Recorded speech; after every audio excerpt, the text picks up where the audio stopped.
Miss হবে না আপনার পছন্দের টিভি শো। দেখুন জি5 অ্যাপে একদম ফ্রি। রান্নাগুলো কমপ্লিটলি একটা অন্য মানুষ রান্না করেছে, অথচ ছোঁয়াটা ঠিক রায়ের হাতের। তোমরা বরং খড়গপুর থেকে ফেরার পথে এখানে ডিনারটা সেরে যাও, বুঝলে? এক্স্যাক্টলি, আমি এই কথাটাই বলছিলাম। না না না না না না, হবে না, হবে না। ফেরার সময় তখন তাড়া থাকবে, তখন কোথাও নামবো না। আর তাছাড়া এখন যা খাচ্ছি, রাতে খিদে পেলে হয়। ওকে, ওপেন ইনভিটেশন রইলো কিন্তু। আর অনির্বাণ, তোমার তো আমাদের বাড়িতে জানাই হয়ে গেল। এরপর থেকে যখনই এই রাস্তা দিয়ে কোথাও যাবে, একদম স্ট্রেট ফোন করবে আর চলে আসবে। এই বেটা কখন কি আসবে না আসবে একদম অপেক্ষা করবে না তার জন্য।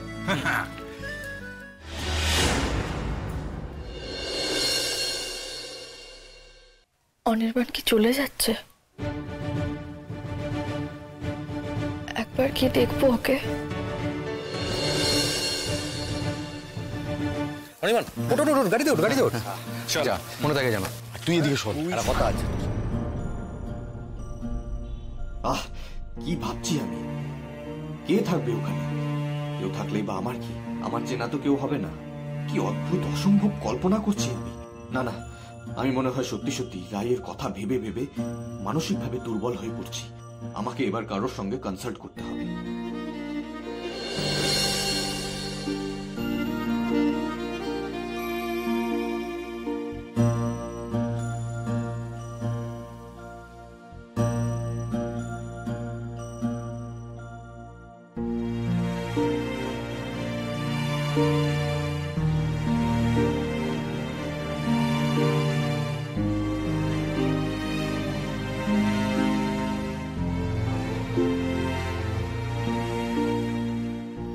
আরে বাবা, কি হয়েছে? কি ওরে বাবা, টানাটানি শুরু করলে কেন?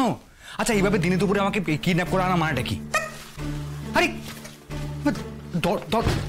এই দরজা বন্ধ করছো কেন? মতলবটা কি বলো তো? একটু কাছে টাছে আসবে নাকি? যত রাজ্যের ঢং! আমি তোমার সাথে সিরিয়াস কথা আলোচনা করার জন্য এখানে ডেকেছি, মানে রোমান্স ডেকেছে। ও বাবা, সিরিয়াস? হ্যাঁ বলো। শোনো, হ্যাঁ, আমার না একটা ব্যাপার নিয়ে একটু সন্দেহ হচ্ছে। ও সন্দেহ? আচ্ছা, কি নিয়ে সন্দেহ হচ্ছে শুনি? আমার মনে হয় কি বলতো, আমার মনে হয় আমাদের অনামিকা, তোমার ওই বন্ধু শুভ বা অনির্বাণ, দুজনের মধ্যে না কাউকে চেনে, বা ওদেরকে দেখে ওর কিছু মনে পড়েছে। মানে তুমি সত্যি বলছো? আচ্ছা, মানে তোমার কেন মনে হচ্ছে এটা আমাকে একটু ডিটেলে বলো তো। আরে যখন ওরা এসেছিল না, অনামিকা ওদেরকে জানলা দিয়ে দেখছিল, আর ওদেরকে দেখে না ভীষণ ঘাবড়ে গিয়েছিল। আর আমি যে ঘরে ঢুকলাম, ও আমাকে দেখে না হঠাৎ করে কেমন যেন চমকে গেল। আমি গিয়ে পড়ার পরেই ও ব্যাপারটা খুব স্মার্টলি ম্যানেজ করার চেষ্টা করেছিল, কিন্তু আমি ওকে দেখেই বুঝতে পেরে গেছি ও একদম নর্মাল ছিল না, ও একদম স্বাভাবিক ছিল না। ওখানে ভীষণ আনমাইন্ডফুল লাগছিল। আর তারপরে আমি যখন ওকে বললাম যে বাড়িতে গেস্ট এসেছে চলো, ও এক্স্যাক্টলি সকালের মতন বিহেভ করলো, আমাকে নাম বলে দিল। আচ্ছা বলছি, তোমার বোঝায় কোনো ভুল হয়নি তো? না না, আমার বোঝায় ভুল হয়নি। আমি মেয়েটাকে অনেকদিন ধরে দেখছি, ওর হাবভাব দেখলে আমি বুঝতে পারি। আচ্ছা তুমি আমাকে একটা কথা বলো তো, তুমি তো শুভদাকে অনেক বছর ধরে চেনো, তাই না? হ্যাঁ, অনেক দিন। শুভদার তো বিয়ে হয়ে গেছে, ইনফ্যাক্ট ওর বউকে আমরা সবাই চিনি। হ্যাঁ, শুভদাকে দেখে তো ওরও এরকম রিয়াক্ট করাটা স্বাভাবিক নয়। এই শুভদার আবার কোনো এক্সট্রা ম্যারিটাল অ্যাফেয়ার নেই তো? কি যা তা কথা বলছো বলো তো? আরে শুভকে আমরা বহু বছর ধরে চিনি। আরে ও প্রচন্ড দিল খোলা ছিল, দেখলে না বাবা আমাকে দেখা করেনি বলে হঠাৎ করে দেখা করতে চলে এসছে। আরে বাবা না না, শুভর এইসব লুকোচাপা কিছু থাকতেই পারে না। আচ্ছা, যদি শুভদা না হয়, তার মানে অনির্বাণদা? ও অনির্বাণদাকে দেখে এত ঘাবড়ে গিয়েছিল? হ্যাঁ, আর তারপরেই কিন্তু ও এরকম ডিস্টার্ব হয়েছিল। মানে ডিস্টার্ব? খুবই, জানো তো। আচ্ছা, অনির্বাণদা যদি ও চেনাই হয়, তাহলে অনির্বাণদার থেকে ও লুকিয়ে থাকতে চাইছে কেন? ওর সাথে মেমোরিজগুলো হয়তো খুব একটা ভালো ছিল না, তাই ওর স্মৃতি না থাকলেও ওর সাবকনশিয়াস মাইন্ডে সেগুলো সব হিট করছে। আর তাই ওর ফেসটা দেখেই অনামিকা ওরকম ভয় পেয়ে গেছিল। আর যদি ডক্টর আঙ্কেলের কথাটাই ঠিক হয়, যে ওর অতীতটাকে ভুলেই নি, অনির্বাণের জন্য লুকিয়ে বেড়াচ্ছে।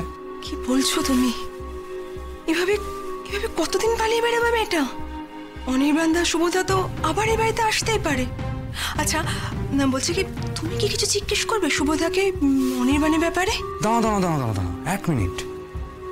শুভ আজ সকালবেলা আমাকে কথায় কথায় বলছিল যে অনির্বাণের নাকি একটা ডিভোর্স কেস চলছে। ডিভোর্স কেস চলছে না? হ্যাঁ, ডিভোর্স কেস চলছে না, ঠিক ধরেছে। এই অনির্বাণ লোকটাই হচ্ছে বদমাইশ। আরে দূর, একটা মানুষের ডিভোর্স কেস হচ্ছে বলে লোকটা নাকি বদমাইশ? আরে বাবা, দুটো মানুষের নানা কারণে ডিভোর্স হতে পারে। দেখো, একসঙ্গে খারাপ থাকার চেয়ে দুটো মানুষ যদি আলাদা থাকে অনেক ভালো। যাক, এসব বাদ দাও। তো শুভ আমাকে বলছিল যে ওই এক্স পুলিশ মামার সঙ্গে অনির্বাণ কিছু কাজের কথা বলতে যাচ্ছে, কিন্তু কি কাজের কথা সেটা কি বলেছিল? হ্যাঁ বাবা, সে সব কিছু খোলাসা করেনি। আর এসব জেনে আমরা কি করব? শোনো, আর তোমাকে একটা কথা বলি, এই তোমার মনে যখন এই সন্দেহটা তৈরি হয়েছে তখন কিছু একটা ব্যাপার থাকলেও থাকতে পারে। তুমি এখনই না কারোর সঙ্গে আর ডিসকাস করতে চাও না বাড়িতে। মানে এই যে তুমি ভাবছি বা অনামিকা যে ওদের দেখে ঘাবড়ে গিয়েছিল, কিচ্ছু ডিসকাস করতে হবে না।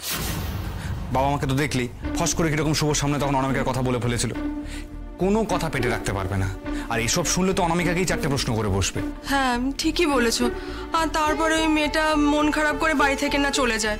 না না বাবা, আমি কাউকে কিচ্ছু বলবো না। আচ্ছা শোনো, তুমি না এখন থেকে মেয়েটাকে একটু নজরে রেখো, আর কথায় কথায় একটু অনির্বাণের কথা বলে দেখো তো কিরকম কি রিয়াক্ট করে। যতই বলো, মেয়েটাকে দেখলে না বড্ড দুর্ভাগা মনে হয়, জানো তো। হ্যাঁ, এটা ভাবে রাস্তার উপর অ্যাক্সিডেন্ট হয়ে কিভাবে পড়েছিল। অ্যাক্সিডেন্ট? হ্যাঁ, এই এরকম হয়নি তো যে অনির্বাণ দার সাথে অনামিকার কোনো সম্পর্ক ছিল, রিলেশনশিপে প্রবলেম, অনির্বাণ দাই অনামিকার অ্যাক্সিডেন্ট করে পালিয়ে গেছে, আর তার জন্যই অনির্বাণ দাকে দেখে না অনিমিকা এরকম ভাবে রিয়াক্ট করছে। ইয়েস, এটাই হয়েছে। না না না, এইরকম করে না কাউকে দোষী দাগিয়ে দেওয়া একদমই ঠিক না। আরে আমরা অনির্বাণকে কতটুকুই বা চিনি বলো তো। শোনো, তুমি এখন থেকে একটু অনামিকাকে নজরে রেখো, আর আমিও একটু এদিক ওদিক খোঁজ খবর করার চেষ্টা করছি।